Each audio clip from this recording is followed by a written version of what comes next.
A continuación, presentaremos la segunda exposición titulada Desafíos antropológicos en la enseñanza de la religión. Está a cargo de don Luis Romera Oñate, profesor de filosofía en la Pontificia Universidad de la Santa Cruz en Roma. Ha sido rector de esa universidad y presidente de la Conferencia de Rectores de las Universidades Pontificias Romanas. Luego de su exposición, nuevamente abriremos un espacio de 20 a 30 minutos para preguntas y sus respuestas. Un aplauso.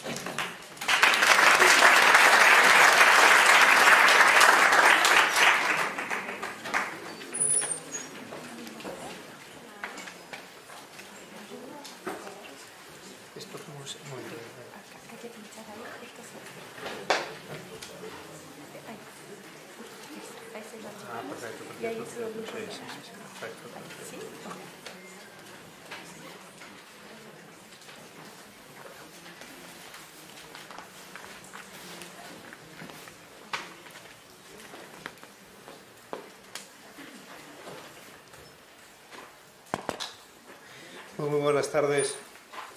Les agradezco mucho a los organizadores de este congreso, por una parte, a la magnífica idea de llevarlo a cabo, de congregar a profesores de religión de todo el país y ofrecerles un par de días para reflexionar juntos, intercambiar experiencias, estimularse, mejorar en la propia tarea y yo diría que sobre todo tomar conciencia del extraordinario trabajo que están llevando a cabo.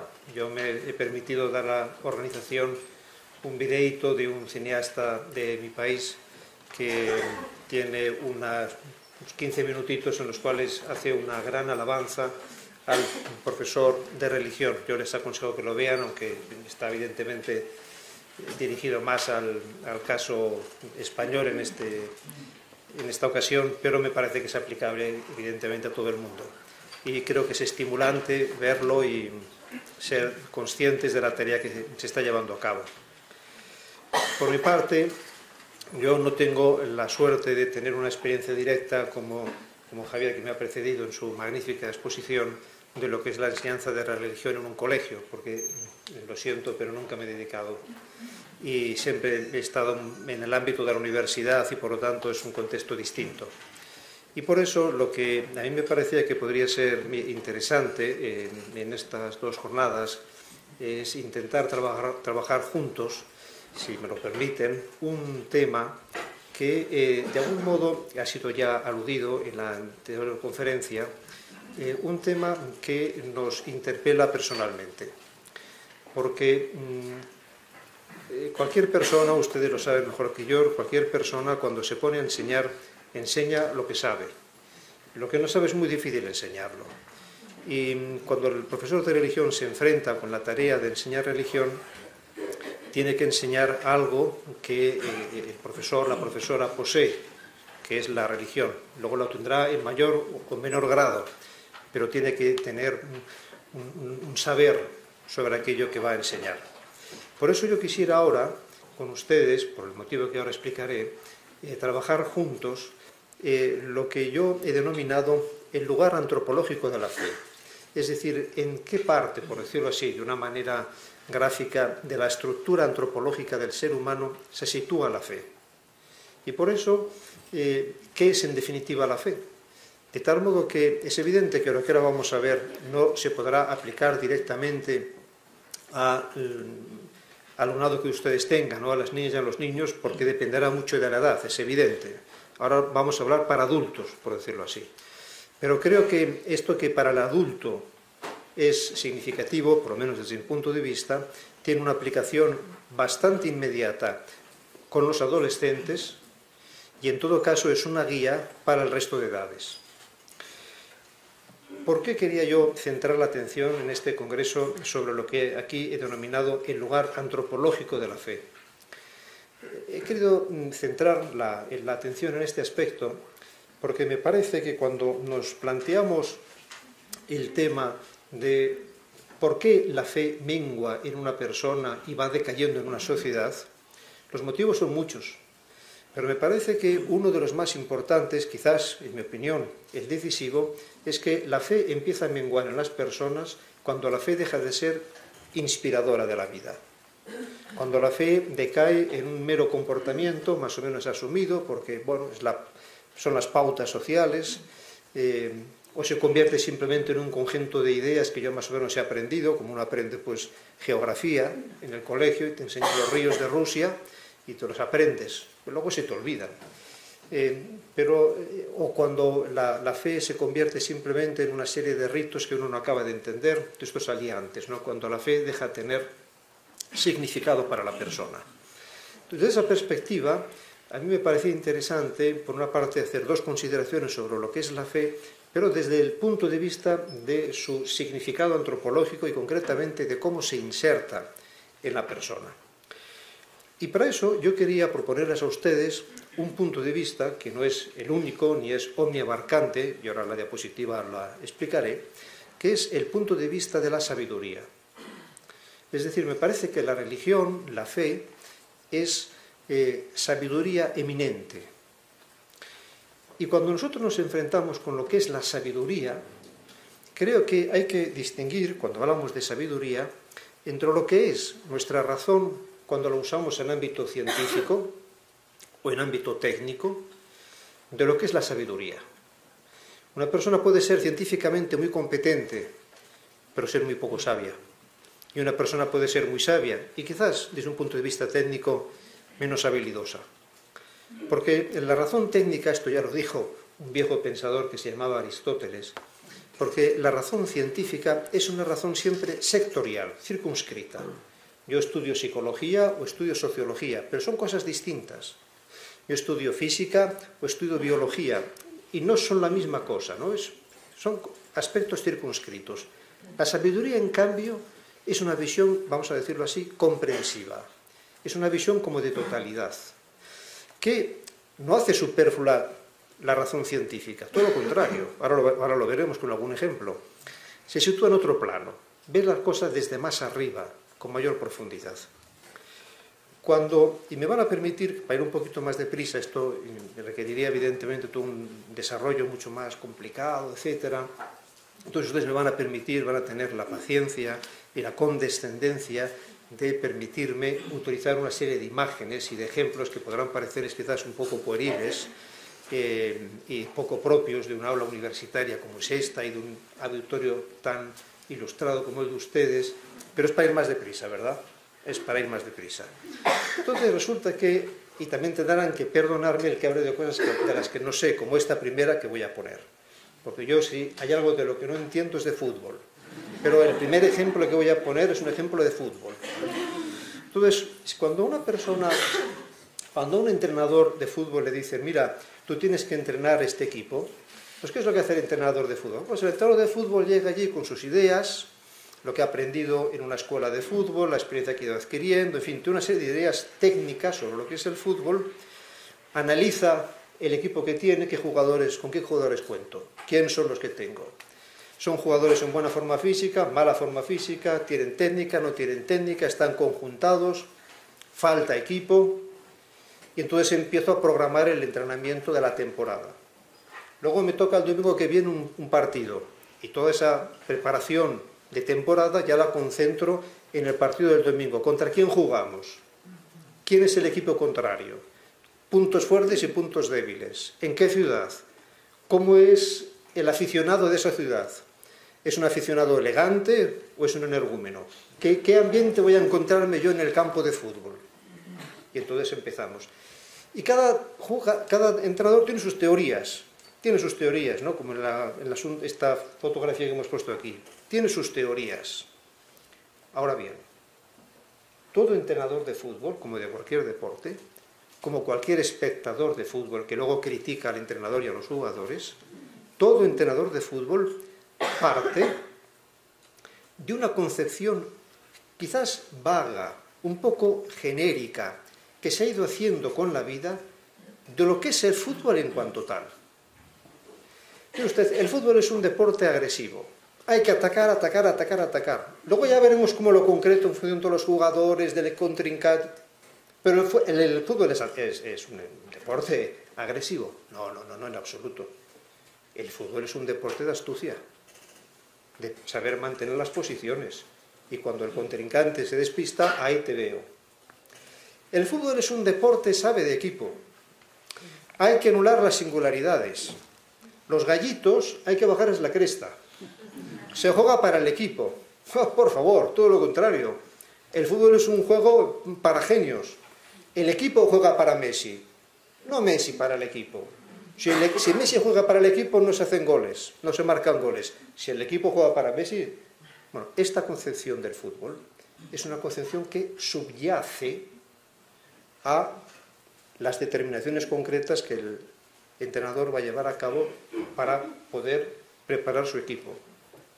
Esta visión, que es un poco, como digo, vaga, genérica, muchas veces no pensada, pero que te sale y que te está guiando en la concreción ya particular de cómo preparo yo a mi equipo, eso es lo que yo denomino una visión sapiencial del fútbol, que estará más o menos equivocada, pero es una visión sapiencial del fútbol.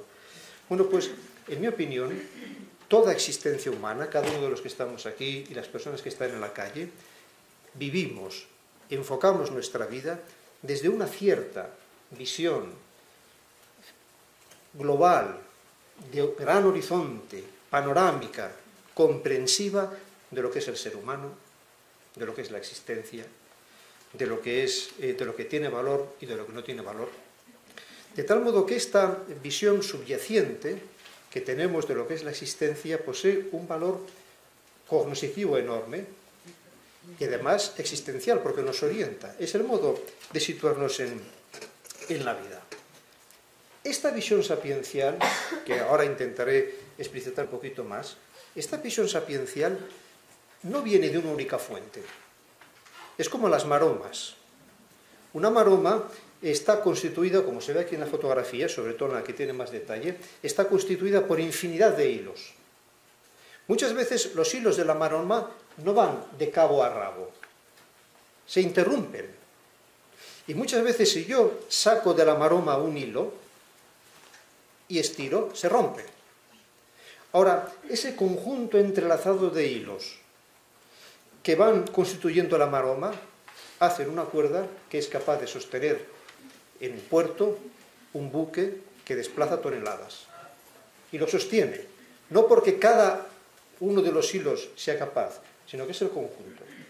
De tal modo que esa sabiduría que el ser humano va forjando con su existencia tiene muchas fuentes. Lecturas que ha hecho, aprendizajes en la escuela, reflexiones que hace por sí mismo, películas que ve, acontecimientos sociales a los que asiste o en los que participa. Pero a mí me parece que la fuente, ya salía antes, que la fuente más importante de elaboración sapiencial es el testimonio, las personas que hemos encontrado en la vida. Y si me parece a mí, a los aquí presentes nos dijesen, saque usted un papel y ponga por qué usted está aquí sentado siendo la persona que es, yo creo que todos nosotros pondríamos un montón de motivos, pero en último término diríamos, yo soy la persona que soy por las personas que he encontrado en la vida, por las personas que me han transmitido, como se decía antes, una visión y unos valores humanos, y me los han transmitido con la vida, porque la vida tiene una potencia de transmisión extraordinaria. El profesor habitualmente es un analítico, como ahora lo verán ustedes como yo soy un analítico, y empiezas a distinguir. Pero la vida no es un análisis diferenciado, la vida es la totalidad de lo que somos y de lo que nos acontece. Y esa totalidad, vivida con valor o sin valor, con sentido o sin sentido, de una manera humana o deshumana, eso es lo que transmite se transmite de un modo muy fuerte con la experiencia. Y por eso nos decía antes en la magnífica conferencia que lo más importante del profesor de religión es que el profesor de religión sea religioso en definitiva, porque se transmite con la vida, ¿no? Pero no solamente con la vida, luego entran también la inteligencia, entre la cabeza, entre la elaboración de conceptos, entre el pensar y el reflexionar. Enseñar a pensar con precisión es extraordinario, es extraordinario. Para seguir en esta línea, en lo que es la sabiduría y en lo que es la religión, voy a ponerles otros dos ejemplos. Aquí estamos con la torre a la que antes hacía mención, ¿verdad? Vamos a poner otros dos ejemplos. para ir un poquito acercándonos al tema de la sabiduría y la religión. Cuando uno llega aquí, dice, este edificio me gusta, la verdad. ¿Qué edificio es? Mire, este es un edificio extraordinario, porque el arquitecto concibió esta sala de tal modo que se generase un espacio sin interrupciones. No hay ninguna columna de por medio. De tal modo que, aunque todo el público está mirando hacia el estrado, porque es donde se van a poner las personas que dirigen la sesión, sin embargo, está construido el espacio de tal manera que uno se siente acogido e estimulado a intervenir. Están ustedes aquí enfrentados. De acuerdo, de acuerdo. Sí, sí, efectivamente está muy bien construido el espacio y arquitectónicamente bien resuelto. Pero este edificio, ¿qué edificio es? Mire, este es un edificio extraordinario, porque el arquitecto o ingeniero que hizo el cálculo de estructuras supo escoger un tipo de viga colocado en los puntos estratégicos según la distribución de fuerzas, que permite después, con unas vigas buenísimas, de un acero que se hace en Oklahoma, no en cualquier sitio, que permiten tener el techo plano, lo cual da evidentemente una acústica mejor, evita interrupciones. De acuerdo, efectivamente, el cálculo de estructuras es extraordinario, pero este edificio, ¿qué edificio es?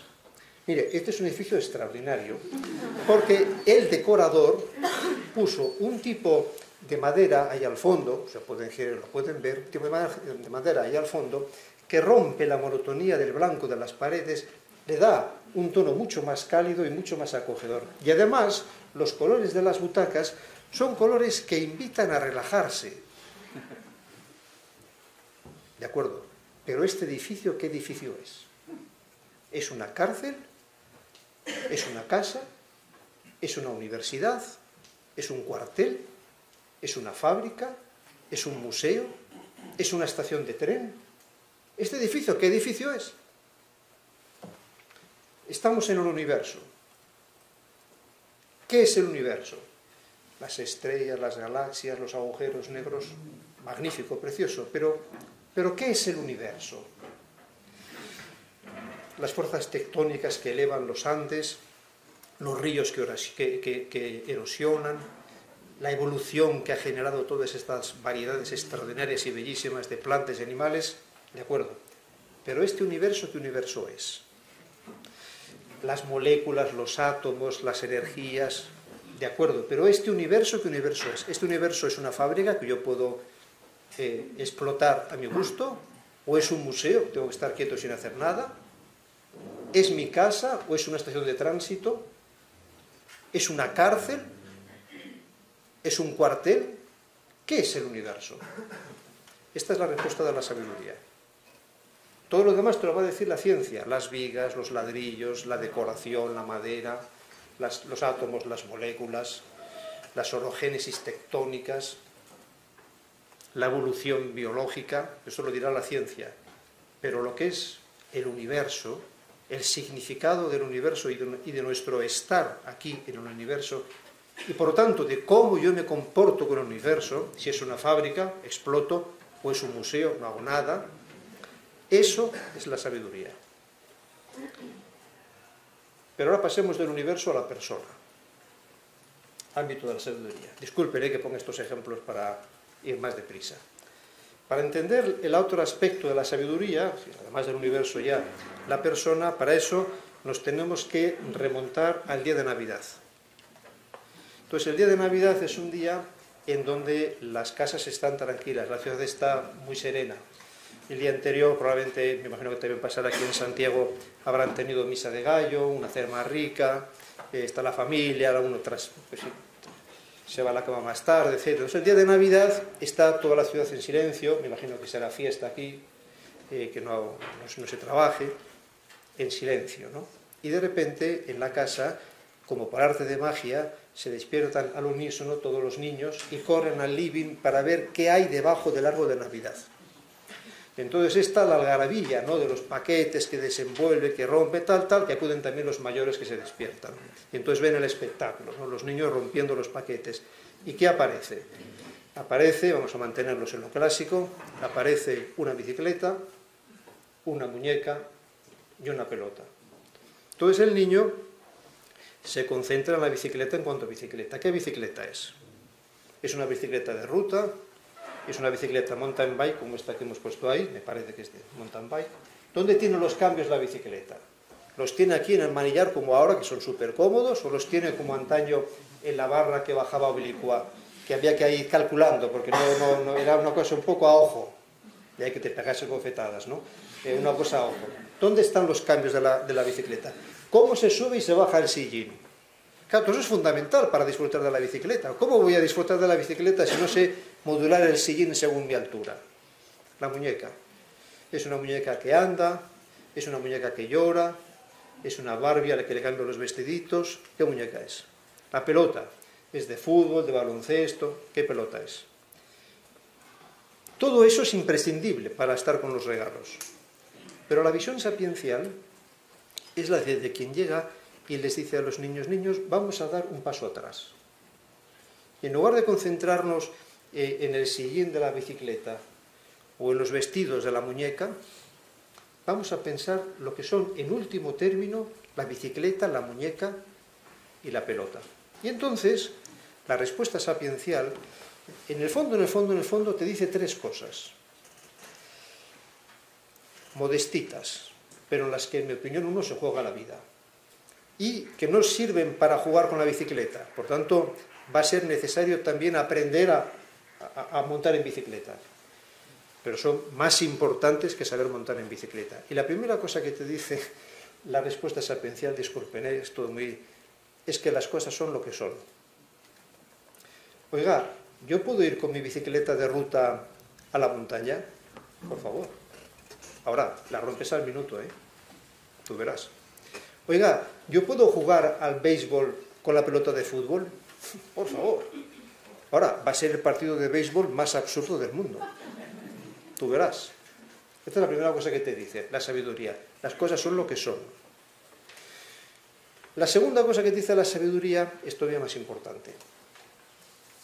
Porque te dicen, la bicicleta, la muñeca o la pelota, independientemente del valor económico que puedan tener, si la bicicleta es una bicicleta que he comprado ahí en esa tienda baratilla, o la he comprado en Oklahoma, no tengo nada contra Oklahoma, ¿eh? La he comprado en Oklahoma y me ha costado no sé cuántos miles de dólares, porque parece ser que bicicletas se cuestan miles de dólares, pues mucho más importante que el valor económico de la bicicleta es que la bicicleta es un regalo.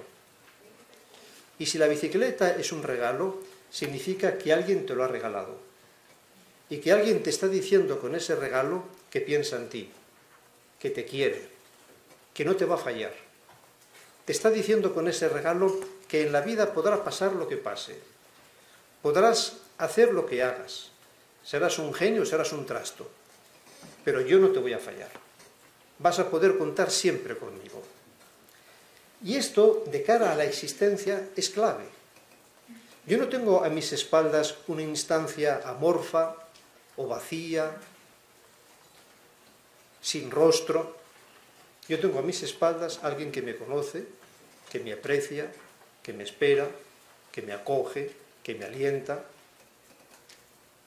Segunda cosa que dice la sabiduría. La tercera cosa que dice la sabiduría es la siguiente. Fíjate que si la verdad última de las cosas, ¿no?, es que son un don y que por lo tanto hay alguien que te lo da porque te quiere, fíjate que entonces quizás el sentido de tu existencia, la clave de tu felicidad, estribe en darte a los demás en lugar de pensar en ti mismo. Entrar en la lógica del don, en la lógica del amor, en lugar de quedarse en la lógica de autorreferencialidad o del egoísmo. Bueno, esto es el tema de la sabiduría y por eso tiene una repercusión bastante notable, en mi opinión, en la existencia. Entonces, ¿dónde se sitúa aquí la sabiduría religiosa, es decir, la sabiduría de fe? A mí me parece que se pueden traer aquí a colación un montón de textos. Yo quisiera a ustedes señalarles uno, que es el que me gustaría que trabajásemos hoy y quizás también un poquito mañana, porque me parece que es sumamente rico de contenido, y es esto que nos cuenta el evangelista San Juan en su capítulo 6. Muchos discípulos, después del discurso eucarístico, ustedes lo recordarán, se empezaron a apartar de él, nos dice San Juan. Se empezaron a marchar, no entendían, eran incapaces de hacerse cargo, de entender, de asimilar lo que el Señor les había dicho con respecto a la Eucaristía. Y entonces Jesús, mirando a los 12, les dice: ¿también ustedes quieren marcharse? Entonces tomó Simón Pedro la palabra. Es muy significativo que en todos los momentos claves del Evangelio, cuando se trata de una decisión fuerte, una decisión de fe, es curioso que habitualmente sea Simón Pedro. Eso tiene su significado evidentemente eclesiológico. Entonces Simón Pedro toma la palabra y le contesta: Señor, ¿a quién iríamos? Tú tienes palabras de vida eterna. Esto es la fe. Y si este tema de la fe, esta respuesta de San Pedro, Señor, ¿a quién iríamos?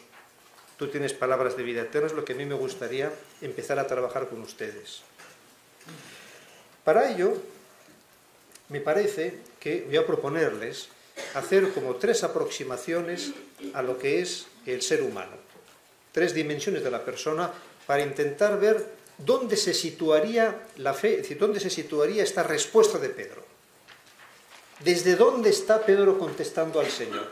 ¿Desde qué instancia de la persona está diciendo: Señor, ¿a quién iríamos? Tú tienes palabras de vida eterna. Y para ello yo quisiera ahora, como enfoque, desde un punto de vista antropológico, el lugar antropológico de la fe, considerar la perspectiva de nuestra interioridad. Disculpen por el ejemplo, ¿no? Pero uno va por ahí por el campo y ve una hormiga. La hormiga sale del hormiguero, va a buscar una pajita, encuentra la pajita, agarra la pajita, la trae al hormiguero, la deja en el hormiguero, sale del hormiguero, va a buscar otra pajita. Eso es lo que hace la hormiga. Y ahí se acaba la hormiga. Ahí se acaba la hormiga. El ser humano no es como la hormiga, un ser que sale de su casa, toma el autobús, llega al trabajo, construye ladrillos, regresa en autobús, llega a su casa, sale de su casa, construye ladrillos, vuelve a su casa. No, el ser humano no es eso. ¿Por qué? Porque el ser humano tiene un mundo interior. Y ese mundo interior es extraordinariamente rico. Y no depende de si construyo ladrillos o en cambio soy un genio de la informática, de si gano 4 pesos o miles de dólares. El mundo interior no depende de eso, es una cosa mía, personal, interior. Y para entender lo que es la fe e introducirse en el mundo de la fe, donde hay que mirar es al mundo interior.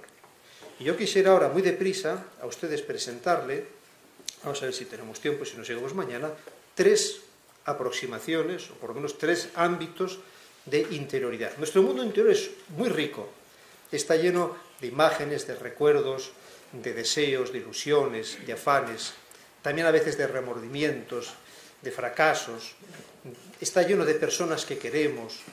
El mundo nuestro de cada uno de nosotros es extraordinariamente rico. Cuando uno se pone a escribir un diario, te das cuenta, si tiene un mínimo de habilidad, la riqueza interior de cada persona es extraordinaria, ¿no? El primer ámbito que yo quisiera abordar es el del ámbito de la afectividad. Porque el ámbito de la afectividad, como se ve, por ejemplo, en el típico esquema de diferentes afectos en la persona, el ámbito de la afectividad es el ámbito muy directo, muy personal, porque la afectividad, el mundo de la afectividad es el mundo de la resonancia interior de lo que hacemos y de lo que nos acontece. Es decir, cómo resuena interiormente algo que me está pasando. Y en el mundo de la afectividad, lo que constatamos, y ahora voy a presentarles a ustedes un esquema muy sencillo, aquí la gente experta me dirá que esto es demasiado simple y tienen toda la razón del mundo, y luego veremos que, y me dirán también que es muy difícil, la faena me ha hecho usted con decírmelo, porque ahora cada vez voy a tener más miedo. Pero yo soy incapaz de controlarlo, ese asunto. A mí el perro me da miedo, ¿qué quiere que le diga, no? O sea, las emociones te vienen solas, igual que las sensaciones. No tienes que tener frío, pero tengo frío. Las sensaciones y emociones son muy temperamentales.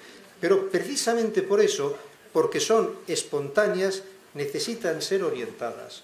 Porque no es lo mismo espontaneidad que autenticidad. Y si un día, recuerdo, ¿no?, un profesor, colega mío, ¿no?, que ahora ya está jubilado, argentino, una persona muy sesuda, muy sabia, etcétera, ¿no?, que un día allí en Roma, yo soy español, pero llevo en Roma, como se dice en la presentación, y hace bastantes años, porque llegué a Roma el año 86 y ahí me he quedado, y me lo paso muy bien, la verdad, en Roma es una gran ciudad. Y entonces este profesor, que es argentino, profesor de filosofía, sesudo, etcétera, pues un día tomó el autobús que llovía, ¿no? Entonces los autobuses de Roma, los autobuses de Roma, no los vamos a calificar, los autobuses de Roma tienen un sistema de amortiguación que cuando uno se sube, como el tráfico a veces no es muy ordenado, la verdad, pues entonces uno sube al autobús y parece que estés bailando, ¿no? Cuando para, ¿no?, va bailando porque está bien amortiguado. Bueno, la cuestión es que subió este profesor un día que llovía. Cuando llueve, pues sube más gente al autobús, porque si no vas andando, pero como llueve, y subió el pobre pues con su cartera, con los libros, el paraguas en la otra mano, los anteojos con gotas, y la necesidad de agarrarse a la barra porque el autobús, pues claro, era el baile del autobús, ¿no? Pero él no quería dejar la cartera en el piso porque el piso estaba mojado de los zapatos de todo el mundo. Y se me va a estropear la cartera, lógico, ¿no? Entonces este hombre, profesor de filosofía, estaba con la cartera, el paraguas, intentando agarrarse a la barra y se le ocurrió la necesidad de limpiarse los anteojos de las gotitas de agua. Entonces el espectáculo fue tal, ¿no? O sea, el espectáculo fue tal que una señora que estaba ahí sentada, pobrecilla, se levantó, le cogió los anteojos, se los limpió y se los volvió a colocar. Entonces, supongamos que en esa tesitura, uno de los que han subido al autobús, en los vaivenes del autobús, le da un codazo a otro. Y el que recibe el codazo se enfada y se pone a increpar. ¿Pero usted qué se ha creído que es? ¿Pero cómo es posible? ¿Pero en qué país estamos viviendo? ¿Pero usted en dónde vive? ¿Pero usted...? ¿Qué dirá la gente que está en el autobús al que está increpando? Hombre, por Dios, ¿no se ha dado cuenta de que este pobrecillo ha subido? Está intentando agarrarse a la barra, el autobús ha frenado, le ha dado un codazo sin darse cuenta, hombre, un poco de comprensión, hombre, un poquito de paciencia, ¿no? Y si el señor que estaba o que sigue increpando dice, yo soy así, yo soy una persona irada, temperamentalmente irada, emociones, ¿qué le dirá el resto de gente del autobús? Pues corríjase. Porque el que usted sea espontáneamente airado no significa que sea auténticamente humano. Corríjase. Las emociones son fantásticas, pero a veces las emociones nos pueden bloquear también y nos inhiben el paso a un nivel todavía más profundo del mundo interior de la persona, que es el mundo de los sentimientos. Entiendo que la palabra aquí puede un poco crear confusión, porque ¿qué es una emoción? ¿Qué es un sentimiento? Pero vamos a dejarnos llevar por una cosa intuitiva. Esto es una cosa más bien fenomenológica, súper intuitiva, que a mí creo que nos puede servir, con lo cual permitámonos hoy el lujo de no ser tan científicos y ser más fenomenológicos e intuitivos, ¿no? Los sentimientos. ¿Qué entiendo yo aquí por sentimiento? Entiendo una dimensión de la afectividad todavía más profunda, en la que ya empieza a intervenir no solamente el temperamento, sino también la libertad y la educación que la persona ha tenido, y el carácter moral del sujeto. Vamos a poner un ejemplo para que se entienda la distinción. Llega el sábado. El sábado la mamá se lleva toda la tropa al mall para comprarles ropa porque empezamos el colegio el lunes. Y entonces llega allí el mall, en el mall hay un lío del diablo. Está lleno de gente, los niños empiezan a correr por el mall porque cada uno quiere ir a su tienda de escaparates de no sé qué, la madre va detrás de todos ellos llamándoles, no le hacen caso. Bueno, la pobre mujer, pobrecilla, se pasa toda la santa tarde del sábado con un dolor de cabeza y con toda la chiquillería. Al final ya le consigo comprar a cada uno lo que había que comprar. Y llega, y el lunes a Fernandito, 9 años, le pone los pantalones nuevos. Y lo manda al colegio, que es un primor. Y llega Fernandito al colegio, pero el lunes llovía. Y Fernandito, como todos los demás compañeros allí de la clase, cuando hay descanso, llueva o no llueva, va a jugar a fútbol al patio. Y entonces, claro, vuelve a casa Fernandito con unos pantalones nuevos del sábado en el mall, ¿no? Con el dolor de cabeza, que es un asco, ¿no? Es un asco, ¿no? Entonces, ¿qué reacción va a tener la madre? Pues se va a enfadar. Ciertamente se va. Vamos, es muy probable que se enfade. Pero, emoción. Pero, de un modo más profundo del enfado, está el sentimiento de cariño que tiene por el hijo. Por eso no se acaba la relación con el hijo en la emoción de enfado. Ya se le pasará el enfado. Ya aprenderá también el hijo a cuidar los pantalones. Pero hay un sentimiento mucho más profundo en esa persona. Ese sentimiento profundo muchas veces lo inhiben las emociones. Todos tenemos experiencia, para seguir con el ejemplo anterior, de personas quizás que son muy airadas de carácter, ¿no? Que enseguida se enfadan, pero que luego en el fondo son buenas personas. Tienen buen corazón. Y de lo que se trata es de llegar a ese buen corazón que tienen dentro. Y que desde ese buen corazón vayan educando sus emociones, vayan orientando sus reacciones emocionales, ¿no? Porque tienen buen corazón. Pero ese buen corazón requiere ser educado, requiere actos de libertad, requiere convencimiento, requiere que la persona se dé cuenta de que es bueno tener buen corazón y tener buenos sentimientos, ¿no? Pero tampoco los sentimientos son la esfera última de la persona desde ese punto de vista afectivo y de interioridad. Están lo que a veces se denominan los afectos espirituales. Hay muchos modos de hablar, pero este es un término más bien clásico y lo podemos utilizar. Los afectos espirituales, sobre este tema, sobre los afectos espirituales, volveremos después cuando tengamos el cuadro más completo, porque creo que se entenderá mejor. En este ámbito de los afectos espirituales es, por ejemplo, donde se sitúan el famoso tema que es precioso, la verdad.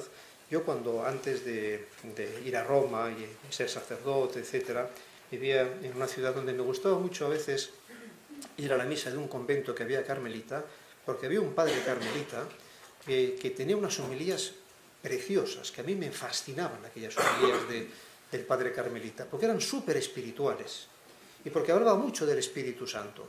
Y yo, que era un chiquillo, ¿no? Todo aquello me fascinaba. Bueno, pues en el ámbito de los afectos espirituales es donde se encuentran, por ejemplo, los frutos del Espíritu Santo. También los dones. Pero aquí eran efectivamente los frutos. La alegría, la paz, la benignidad, que es como la amabilidad, ¿no? La magnanimidad, que es el corazón grande, etc. Bueno, interioridad. Vamos a pasar a otro acceso a la interioridad de la persona, que es el del conocimiento. Entonces ahí tenemos que el ser humano tiene un ámbito de conocimiento muy importante, que es la percepción sensible. Aquí estamos viendo un montón de cosas, constantemente uno está percibiendo sonidos, etc. Lo que caracteriza al ser humano es que en principio esa percepción sensible que tiene, los sentidos, ¿verdad?, suele estar acompañada siempre de una interpretación de significado. De tal modo que cuando uno está en el coche y empieza a oír un ruido que no sabe qué significa, se alarma. Y es lógico y es bueno que se alarme. Percepción sensible, muy importante, pero no es lo que te agota. Una persona puede ser invidente y tener un mundo interior muy rico. Una persona puede ser sorda y tener un mundo interior muy rico, porque la percepción sensible no lo es todo. Está el mundo interior, más interior, que está hecho ya desde un punto de vista psicológico, digamos en el mundo psíquico, está hecho de un montón de cosas, ¿no? De imágenes, de recuerdos que tenemos, de imágenes que elaboramos. Una persona puede ser muy creativa en imágenes, es un gran artista, juega muy bien con los colores, es creativo artísticamente, pero también tenemos valoraciones, ese mundo de las valoraciones, y son las reacciones espontáneas, en fin, que ustedes saben mejor que yo, de evaluación de una cuestión, ¿no? O sea, es normal que una persona, es como los perros, ¿no? Perdón por el ejemplo, cuando el perro te viene a atacar, si haces el gesto de agarrar una piedra y tirársela, aunque no tengas nada en la mano, el perro se detiene. Y el ser humano pasa igual, ¿no? Es un ámbito, digamos, de conocimiento todavía de carácter psíquico, ¿no? A veces a este ámbito más profundo hay animales que no llegan, ¿no? Las hormigas no llegan, los cocodrilos tampoco. Por eso los cocodrilos tienen lágrimas de cocodrilo, no porque no se conmueven, los cocodrilos no tienen emociones. Los cocodrilos tienen sensaciones, hambre y comen, pero no tienen emociones, no se conmueve el cocodrilo, ¿no? Por eso no hay modo de Me parece que el cerebro del reptil no llega a ese ámbito, ¿no? Pero eso pasa también con las serpientes, ¿no?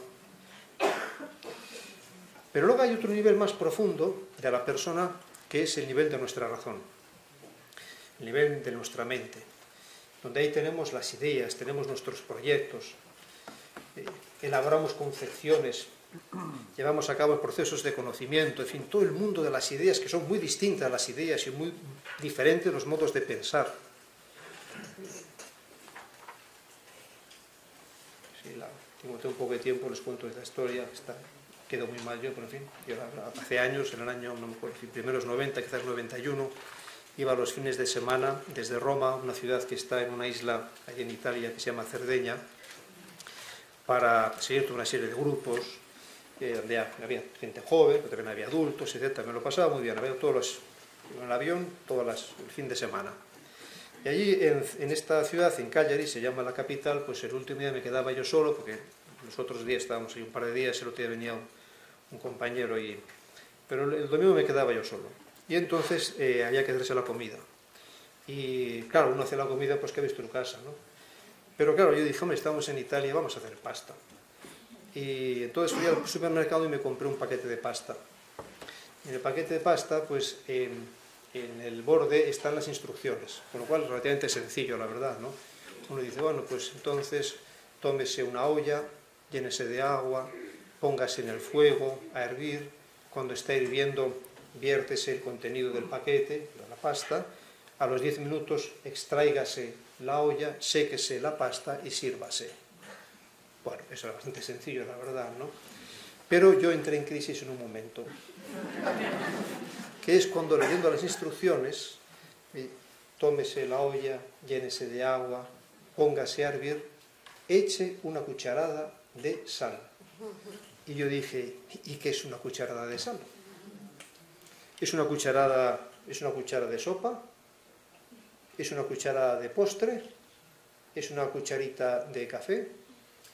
Y después de eso, hay que pensar qué significará cucharada de sal. Después, ¿la cucharada de sal qué es? ¿Es esto o es esto? Porque si yo tengo que poner esto de sal y pongo esto, se me va a quedar sosa.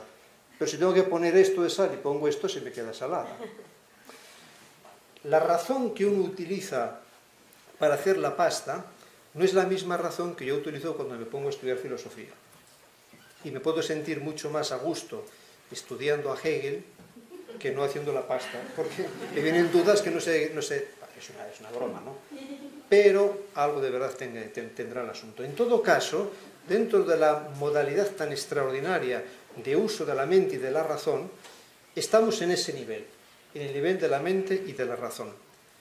Pero hay un nivel todavía más profundo que el de la mente, el de la razón, el de las argumentaciones, el de los proyectos, el de las demostraciones, el de las deducciones, que es imprescindible.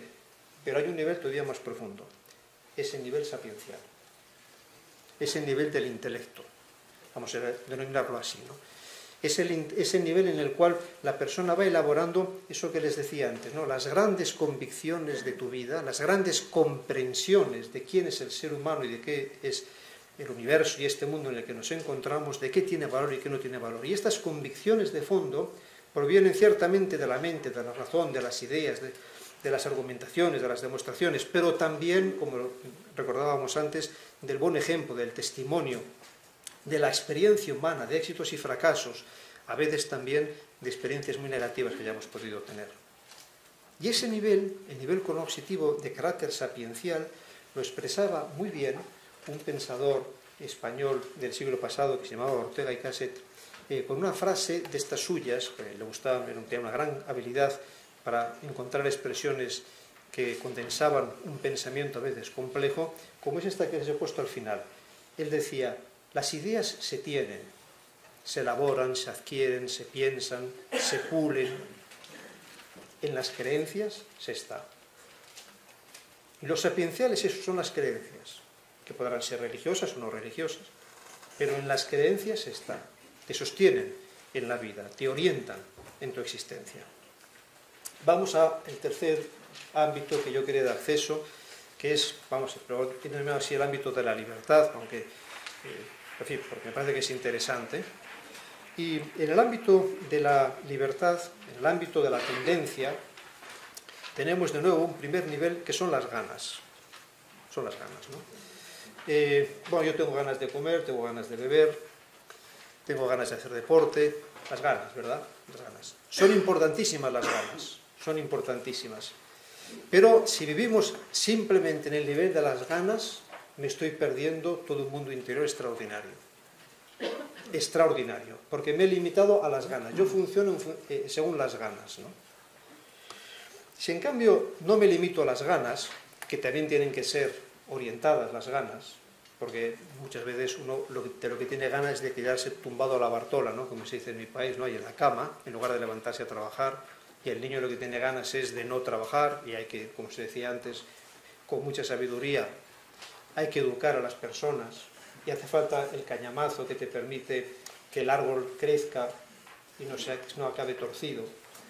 Pues si uno no se limita a las ganas, entra en la dimensión de lo que tradicionalmente se denomina las pasiones, que son muchas, ¿no? La pasión por el fútbol, la pasión por la pintura, pero luego también pasiones ya todas, la pasión sexual, la pasión de trato con personas, la amistad, un montón de cosas, ¿no? Las pasiones, que también necesitan ser orientadas porque muchas veces, como las ganas, surgen espontáneamente. Si uno no se queda en el ámbito, y no son malas, ¿no? De por sí, si uno no se queda en el ámbito de las pasiones y sigue penetrando en su interioridad, entra en el mundo de los deseos, de los proyectos, de las grandes decisiones de tu vida, ¿no? Que no es simplemente una pasión, no, esto ya lo he pensado. ¿Qué voy a hacer yo cuando sea mayor? Y hago un proyecto profesional, un proyecto deportivo, vamos a hacer una salida a tal lugar, entonces tenemos que planear Es el mundo de los deseos, de los proyectos, de las decisiones, pero todavía hay más. Y eso más es el ámbito de los anhelos profundos del corazón del hombre. Esos anhelos profundos, que están más adentro y que a veces podemos inhibir su reconocimiento. Están, pero adormecidos, porque hemos interrumpido el acceso a ese nivel. Porque me he quedado con los deseos, con los proyectos, con las decisiones. Una persona vive para su profesión. Y parece que todo se acaba en su profesión, en el progreso profesional. Y entonces está como inhibiendo el descubrimiento del anhelo profundo que tiene la persona dentro. Pero ese nivel, el nivel del anhelo, es también el nivel profundo de las grandes resoluciones de la vida. Yo, ¿qué persona quiero ser? De las tomas de postura, yo cómo me sitúo ante la vida. De las actitudes de fondo de la persona. Bueno, todo eso da una especie de estructura, ¿verdad?, en la cual pues, hay toda una serie de correspondencias. Como les decía, es una cosa muy intuitiva, muy fenomenológica. Esto no es una lección seria de psicología, sencillamente es una cuestión más experiencial, ¿no? Entonces nos damos cuenta de que hay toda una serie, la persona humana está constituida por muchas dimensiones y todas ellas están entrelazadas, ¿no? Y la persona equilibrada, la persona madura, es la persona que progresivamente va adquiriendo armonía en ese cuadro. Siempre habrá fracturas, porque eso forma parte también de la debilidad, de la fragilidad del ser humano, de nuestra vulnerabilidad para un cristiano, consecuencia del pecado original, ¿verdad? Entonces habrá fracturas entre sensaciones y sentimientos o afectos espirituales, y habrá quizás emociones que nos surgen espontáneamente, que nos avergüenzan, y de las que uno después tendrá que pedir perdón. Discúlpame, porque lo que dije el otro día realmente no es lo que pienso. No, sí que es lo que piensas, porque precisamente porque estabas enfadado saltaron las inhibiciones psicológicas y dijiste lo que tú pensabas. Pues no, señor, no es lo que yo pensaba, fue simplemente un arrebato emocional. Me dejé llevar por una pasión de enfado, pero no es lo que yo pienso, no es mi deseo profundo. Y en la vida eso lo tendremos que hacer muchas veces, ¿verdad?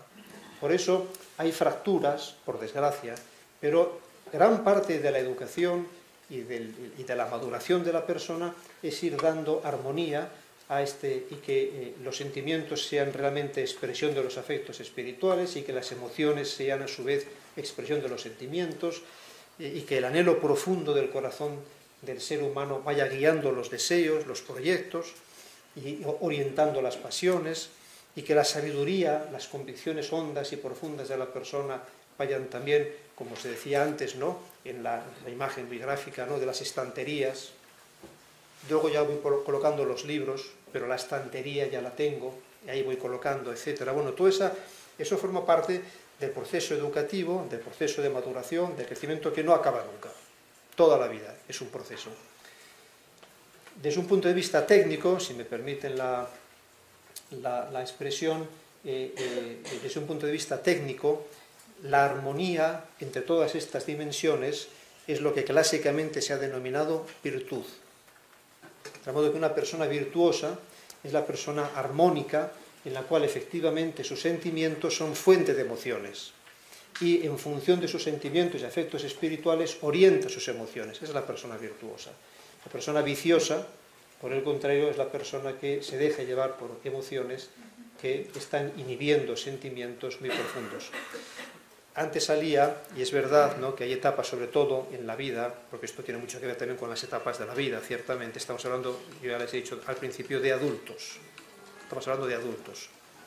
Hay etapas de la vida en las cuales las emociones son muy fuertes, pero la experiencia que yo he ido adquiriendo en todos estos años como profesor y trato con, bueno, ya son chicos un poco, y chicas ya de mayores de 18 años, ¿no? Pero luego también ya como sacerdote, la experiencia que yo he tenido, sinceramente, es que cuando una persona, independientemente de la edad, pero también pueden ser adultos, cuando una persona vive de cara a las emociones y lo que busca es constantemente emociones vehementes, no edifica los sentimientos y tiene una dimensión sentimental muy pobre. Y luego, en el ámbito de los afectos espirituales, una carencia notable que depaupera a la persona. Entonces, si a mí me dijesen dónde se sitúa la fe, dónde se sitúa la religión, yo diría eminentemente en el nivel más profundo. La religión, San Pedro le dice al Señor, y volveremos mañana sobre ese tema, Señor, ¿a quién iríamos? Tú tienes palabras de vida eterna. Lo dice desde lo más hondo, es decir, de lo que podemos denominar la intimidad de la persona, el corazón de la persona, que no es la emoción y el sentimiento siquiera, es una cosa más profunda. Muchas veces, para llegar a esa dimensión, al corazón de la persona, necesitaré las emociones, ciertamente, ¿no? Fíjense que puede haber personas que se compliquen la vida con la cabeza, ¿no? Porque la cabeza, la razón, la mente, tiene una cierta tendencia a obcecarse. Es como el cuento aquel, ¿no?, de que iba un día, hay un bichito que me imagino que aquí también existirá en Chile, que se llama 100 pies. No sé, ¿no? Tiene muchos pies, ¿no? Entonces lleva un día el 100 pies, tranquilito, pim pam, y se encuentra una rana. Y la rana le dice, oye, ¿y tú cómo haces con tantos pies? Porque es muy sencillo. Primero muevo el pie número 7, luego el 24, luego el 32. No, espera, un momento, vamos a ver. Primero era el 7, luego era el 24, el 23 o el 24. Ya la has liado. Has liado el 100 pies, ahí se ha quedado. Se ha liado. Y uno tiene una tendencia con la cabeza a veces de empezar a liarse, ¿no? ¿Dónde vas? ¿No? A veces les pasa un poco al intelectual puro, ¿no? A veces que hay autores, ¿no?, que uno lee y lo vas leyendo, entonces grandes filósofos, disculpen el modo así tan coloquial de expresarme, vas leyendo estos grandes filósofos, ¿no? Pero de repente dice, bueno, se está yendo, se ha ido a la luna. ¿Dónde estás? ¿No? Baja aquí a la Tierra, ¿no? Houston llama a Apolo, ¿no? Bueno, pues, al margen de la broma, perdón, ¿no? A veces la persona humana puede, no sé, o tiene una pasión que te bloquea, es un enfado que no puedo superar, yo no puedo ver a esta persona, no soporto estar con esta persona, no la soporto, ¿no? Y entonces puede haber una emoción fuerte que te rompe ese bloqueo. Porque de repente un día te compadeces, porque de repente un día ves algo de esa persona que te genera un movimiento de compasión una emoción, y que te rompe el bloqueo. Y entonces te sale lo mejor de ti mismo, vuelve a salirte tu buen corazón. O sea que a esta dimensión profunda se llega desde muchos caminos y de muchas maneras, y todo más o menos entrelazado, ¿no? Las emociones sirven, los sentimientos, las ideas, es fundamental elaborar ideas, ¿no? Pensar con rigor, ser personas que tienen un pensamiento un poco fino, ¿no? Que no son burdos intelectualmente. O el tema también de los deseos, de las pasiones, o sea, el acceso a ese mundo interior, porque esto es un esquema, como les decía antes, típico de profesor, ¿no? Y uno se queda tan tranquilo. Pero la vida no es eso, la vida es todo eso entrelazado. Pero hay que llegar al nivel inferior, o sea, al nivel más profundo de la persona, al nivel del corazón, desde diferentes vías. Y es ahí donde se elabora el tema de la sabiduría, pero es también donde se descubre el anhelo profundo del corazón. Dice el salmista en su corazón, dice el salmista en el corazón, busca su rostro. Tu rostro buscaré, Señor. Es curioso, ¿eh? Dice el salmista, se dice a sí mismo el salmista, busca el rostro de Dios. ¿Por qué se dice a sí mismo? Porque está, por decirlo así, descubriendo el anhelo, porque está constatando el anhelo, porque está fomentando el anhelo. Es ahí donde se sitúa, en mi opinión, la fe, aunque insisto que todo está entrelazado y todo tiene que ser expresión de esa fe. Ciertamente, les decía que a medida que vamos penetrando en intimidad, es más fuerte la autotrascendencia, hay más rostro en los sentimientos que en las emociones. Es decir, yo a Fernandito lo veo mejor desde mi sentimiento de amor que no desde mi emoción de enfado porque me ha roto los pantalones, ¿no? Hay más rostro, hay más interioridad, hay más autotrascendencia.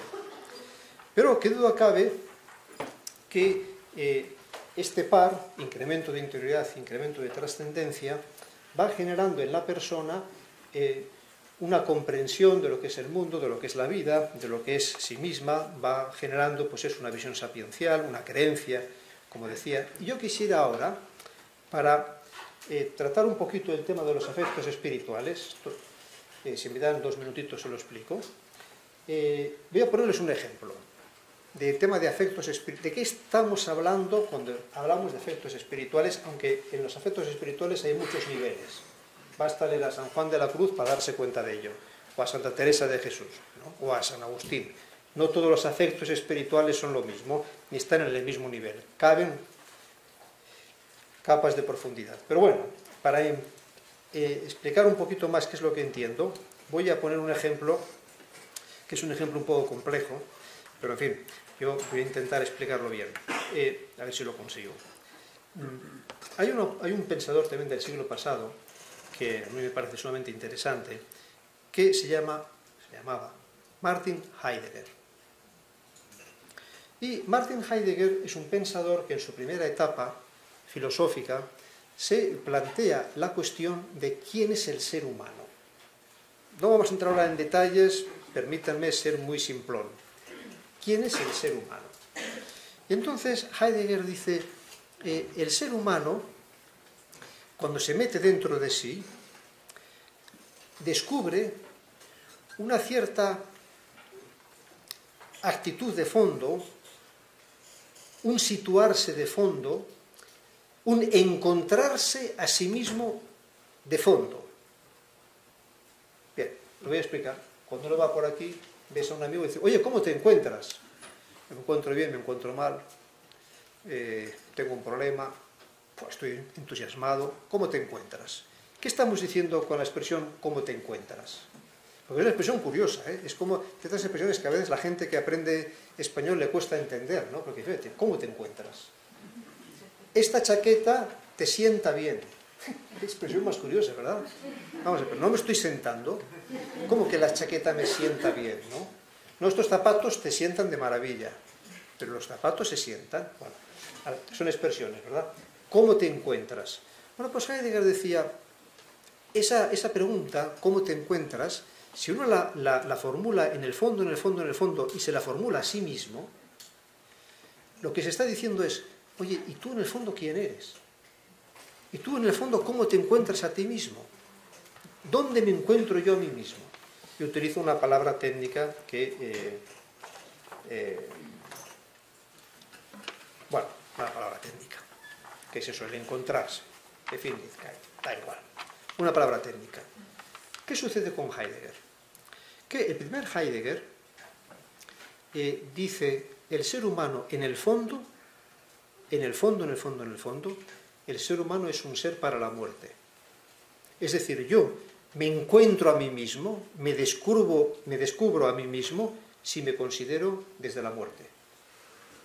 Entonces dice Heidegger, si el ser humano es un ser para la muerte, la última instancia para entenderse y para vivirse, para encontrarse auténticamente, para no engañarse, es la muerte, entonces, ¿qué actitud interior voy a tener yo?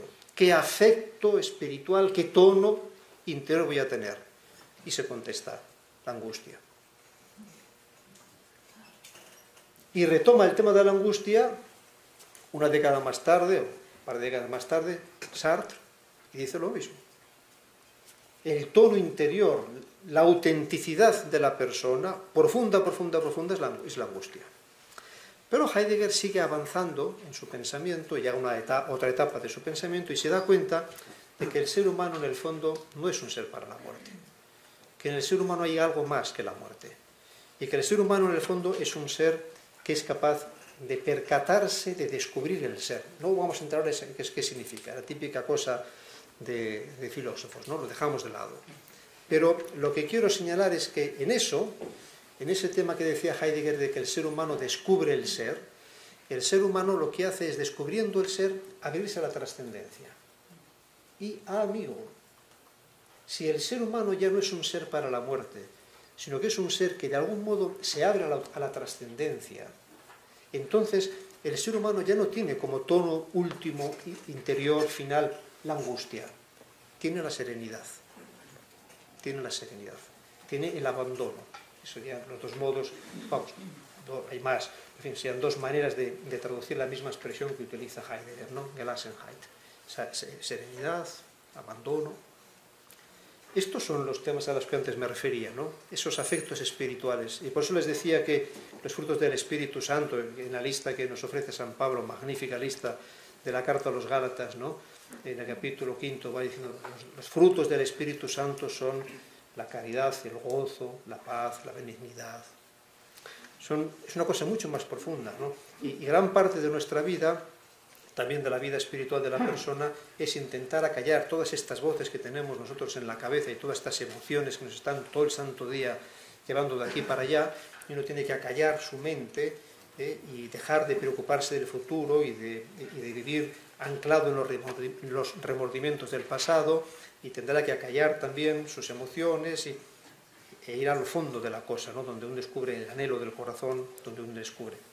De tal modo que la fe cristiana entonces se vive desde esa dimensión profunda y tiene como, con esto concluyo, tiene como expresión esta idea tan profunda de Benedicto XVI en la primera encíclica Deus Caritas Est, que vale la pena leer. Perdón ustedes si hago un paréntesis antes de leer esta cita, porque yo estuve el otro día, yo tomé el avión el viernes por la noche en Roma, y hice Roma-Madrid, Madrid-Santiago, y llegué aquí el sábado por la mañana. Entonces el viernes, antes de tomar el avión, había tenido exámenes en la universidad. Y en los exámenes de la universidad les había dado a los estudiantes una serie de textos que había que leer. Y uno de los textos que había que leer era otra encíclica de Benedicto XVI que se denomina Spe Salvi, que es imponente. Y, claro, ¿no? Sí, un poco para mi sorpresa, pero luego me dije, tú eres tonto, porque eso lo tendrías que haber previsto, y es verdad, ¿no? Me di cuenta de que muchos de ellos la habían leído por primera vez en su vida, es decir, no habían leído nada de Benedicto XVI, porque eran más jóvenes, claro. Es como si me hubiesen dicho, pero usted, ¿qué leyó de Pío XII? Pues no lo sé qué he leído de Pío XII, la verdad, ¿no? Porque yo llegué yo llegué ya con Pablo VI, ¿no? con lo cual yo de Pío XII no había leído nada, la verdad. Bueno, pues la encíclica Spe Salvi es una bomba.